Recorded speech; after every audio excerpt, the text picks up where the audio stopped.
आप अक्सर alkyl halide को नाम देने के दो तरीके देखते हैं। तो सबसे पहले हम आम तरीका देखेंगे। आप एल्काइल हैलाइड के बारे में सोचें। पहले आपको एल्काइल ग्रुप के बारे में सोचना चाहिए। ये एल्काइल ग्रुप इथाइल ग्रुप है। इसमें दो कार्बन हैं, लिहाजा हम यहाँ पर इथाइल लिखेंगे। क्योंकि ये एल्काइल हैलाइड है तो आपको हैलोजन ग्रुप के बारे में सोचना चाहिए। इसका इख्तिताम हम IDE से करेंगे। तो ये क्लोरीन है, लेकिन हम इसका इख्तिताम आइड से करेंगे तो ये क्लोराइड बन जाएगा।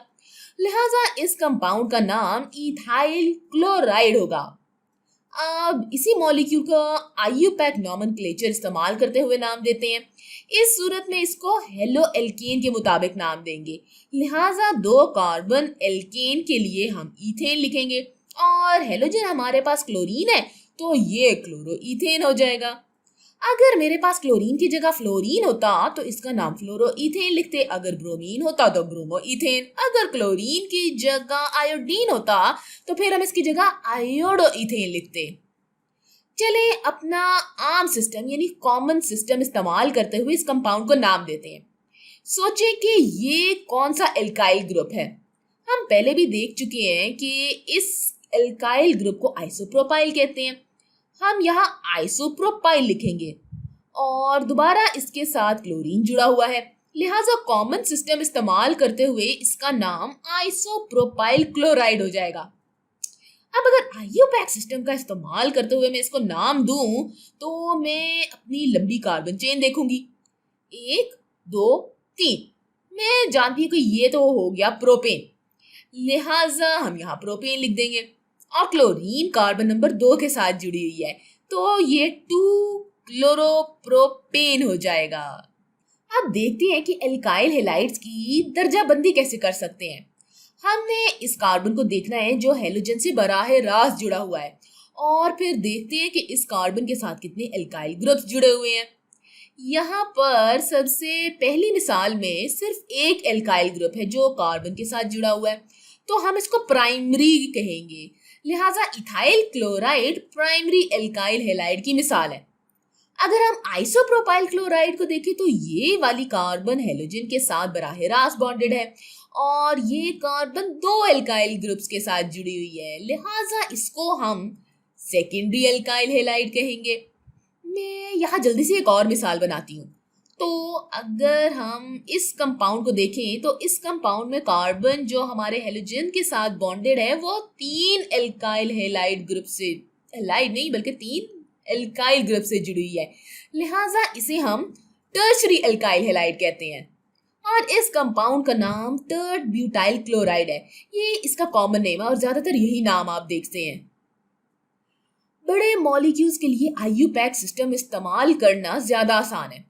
चले IUPAC सिस्टम का इस्तेमाल करते हुए इस कंपाउंड को नाम देते हैं। ये बिल्कुल एल्कीन्स को नाम देने जैसा है। पहले आपको अपनी सबसे लंबी कार्बन चेन देखना होती है, फिर इसको नाम देना होता है। यहाँ पर 1 2 3 4 5 6 और 7 कार्बन है और हम जानते हैं कि ये हेप्टेन है।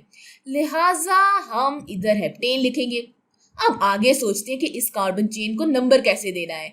क्या मैं दाईं तरफ से नंबर दूं या फिर बाएं तरफ से? चलो पहले बाएं तरफ से नंबर देने की कोशिश करते हैं। तो 1 2 3 4 5 6 7। अगर मैं बाएं तरफ से नंबर देना शुरू करूं तो ब्रोमीन दूसरे कार्बन पे होगा और मिथाइल चौथे कार्बन पे होगा और दूसरा मिथाइल कार्बन नंबर 5 पर होगा। तो 2 4 और 5। चलिए आप दाएं तरफ से नंबर देना शुरू करते हैं। दाएं तरफ से नंबरिंग देने का मतलब ये है कि कार्बन, ये वाली कार्बन 1 होगी, फिर 2 3 4 5 6 7। इससे मिथाइल ग्रुप कार्बन नंबर 3 पर होगा, दूसरा मिथाइल ग्रुप कार्बन नंबर 4 पर और ब्रोमीन कार्बन नंबर 6 पर होगा। लिहाजा 3 4 6। हमारा मकसद है कि हम अपने पहले सब्स्टिट्यूट को कम से कम नंबर दें। तो बाएं तरफ 2 सबसे कम नंबर है और दाएं तरफ 3 सबसे कम नंबर है। यकीनन 2 तो 3 से कम नहीं होता है ना। लिहाजा हम बाएं तरफ वाला नंबरिंग सिस्टम इस्तेमाल करेंगे। हम पहले ही अपने सब्स्टिट्यूट्स की निशानदेही कर चुके हैं, ब्रोमीन और 2 मिथाइल ग्रुप जिसे हम डाई मिथाइल कहेंगे। आपको अल्फाबेट ऑर्डर यानी कि अंग्रेजी के हरूफ तहज्जी को भी देखना होता है, तो ब्रोमीन पहले लिखेंगे। लिहाजा हमारा पूरा आईयूपैक नाम होगा 2 ब्रोमो 4 5 डाई मिथाइल हेप्टेन। चले अब इस कंपाउंड को नाम देते हैं। ये 1 2 3 4 5 6 7, तो एक दफा फिर ये हेप्टेन है। अब देखते हैं कि दाएं तरफ से नंबरिंग दें या बाएं तरफ से। बाएं तरफ से जब नंबरिंग शुरू करें तो मिथाइल ग्रुप कार्बन नंबर 2 पर आता है, दूसरा मिथाइल ग्रुप कार्बन नंबर 5 पर आता है और ब्रोमीन भी कार्बन नंबर 5 पर आता है। तो ये 2 5 5। अब अगर दाएं तरफ से नंबर देना शुरू करें तो ब्रोमीन तीसरे नंबर पर आता है, मिथाइल भी तीसरे नंबर पर आता है और दूसरा मिथाइल कार्बन नंबर 6 पर आता है। तो 3 3 6। इनमें भी बाएं वाला ही जीता है क्योंकि 2 सबसे कम नंबर है और हमारा मकसद भी अपने पहले सब्स्टिट्यूएंट को सबसे कम नंबर देना है। तो जब हम बाएं तरफ से नंबरिंग देना शुरू करते हैं तो एक मिथाइल ग्रुप कार्बन नंबर 2 पर है, दूसरा कार्बन नंबर 5 पर। हमारे पास 2 मिथाइल ग्रुप हैं, तो हम पहले की तरह डाई मिथाइल लिखेंगे। तो इसका पूरा नाम हो जाएगा 5 ब्रोमो 2 5 डाई मिथाइल हेप्टेन। अब इस कंपाउंड को नाम देते हैं। अपनी कार्बन चेन को गिनते हैं।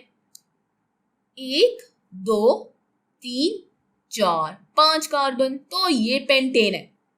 इधर हम पेंटेन लिख देंगे। अब हम देखते हैं कि कैसे हम अपने पहले सब्स्टिट्यूएंट को सबसे कम नंबर दें। अगर मैं बाएं तरफ से नंबरिंग शुरू करती हूँ तो ब्रोमीन को पहला नंबर मिलेगा और ये सबसे कम नंबर ही तो है, लिहाजा हम बाएं तरफ से ही नंबरिंग शुरू करते हैं।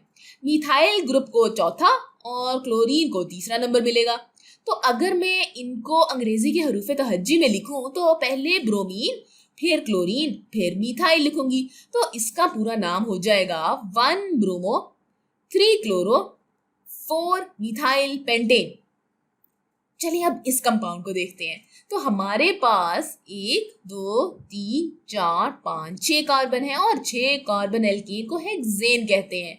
तो यहाँ हम हेक्सेन लिखेंगे। मेरे पास 2 सब्स्टिट्यूएंट है, ब्रोमीन और मिथाइल। अगर बाएं तरफ से नंबरिंग देना शुरू करें तो ब्रोमीन 2 पर और मिथाइल 5 पर आता है। अब अगर दाएं तरफ से नंबर देना शुरू करें तो मिथाइल 2 और ब्रोमीन 5 पर आता है। अब ये देखते हुए हम ये फैसला नहीं कर पा रहे कि कौन सी साइड जीती है। हमारे पास 2 बामुकाबला 2 है और ये तो बराबर है, और फिर 5 बामुकाबला 5 है तो ये भी बराबर है। इस टाई को तोड़ने का एक तरीका ये है कि हम अंग्रेजी के हरूफ तहज्जी के बारे में सोचें। तो हमारे पास यहाँ पर फिर ब्रोमीन बामुकाबला मिथाइल है, यानी बी बामुकाबला एम, और हम जानते हैं कि बी अल्फाबेट में एम से पहले आता है। तो ब्रोमीन जीत गया है। हम ब्रोमीन को कम नंबर देंगे तो यकीनन हम बाएं तरफ वाले को ही लेंगे जहां ब्रोमीन का दूसरा नंबर है। लिहाजा इस कंपाउंड का पूरा नाम हो जाएगा 2 ब्रोमो 5 मिथाइल हेक्सेन। अगर हमारे कंपाउंड में स्टीरियो केमिस्ट्री होगी तो हम क्या करेंगे? पहले तो स्टीरियो केमिस्ट्री को नजरअंदाज करते हैं और इस कंपाउंड को नाम देते हैं। जैसे पहले हमने कंपाउंड को नाम दिया, हम कार्बन चेन को नाम देंगे। तो ये 4 कार्बन है तो ये ब्यूटेन है। अब अपने सब्स्टिट्यूएंट को सबसे कम नंबर देते हैं। तो 1 2 3 4, हमारा सब्स्टिट्यूएंट कार्बन नंबर 2 पर आ रहा है, लिहाजा ये 2 ब्रोमो ब्यूटेन है। लेकिन अब हमें स्टीरियो केमिस्ट्री के बारे में सोचना है। हम जानते हैं कि हमारे पास एक कायरल सेंटर है। हम जानते हैं कि हाइड्रोजन हमसे दूर जा रहा है और ब्रोमीन हमारी तरफ आ रहा है। हमें कायरल सेंटर से जुड़े 4 ग्रुप्स में प्रायोरिटी असाइन करनी है, यानी तरजीहात देनी है। मैं आपको पहले बता चुकी हूँ कि इसको कैसे करते हैं। इसके लिए मैं ज्यादा तफसील में नहीं जाऊंगी, आप चाहे तो पिछली वीडियोस देख लें। तो चले जल्दी से इसको करते हैं। हम जानते हैं कि ब्रोमीन का एटॉमिक नंबर सबसे ज्यादा है, इसलिए इसको सबसे ज्यादा फौकियत हासिल होगी। इसे हम नंबर 1 देंगे। इथाइल ग्रुप को दूसरा नंबर देंगे, मिथाइल ग्रुप को तीसरा नंबर देंगे, और फिर आखिरकार हाइड्रोजन जो हमसे दूर जा रहा है इसको सबसे कम नंबर हासिल होगा। 1 2 3, यानी ये इस तरफ जा रहा है, ये क्लॉकवाइज डायरेक्शन में जा रहा है, यानी घड़ी की सुई जिस सिमत में जाती है ये उस सिमत में जा रहा है, या फिर कह ले कि ये दाई तरफ जा रहा है। और हम जानते हैं कि ये आर है, तो इसका पूरा आयुपैक नाम हो जाएगा आर, जो कि ब्रैकेट में आएगा, फिर 2 ब्रोमो ब्यूटेन।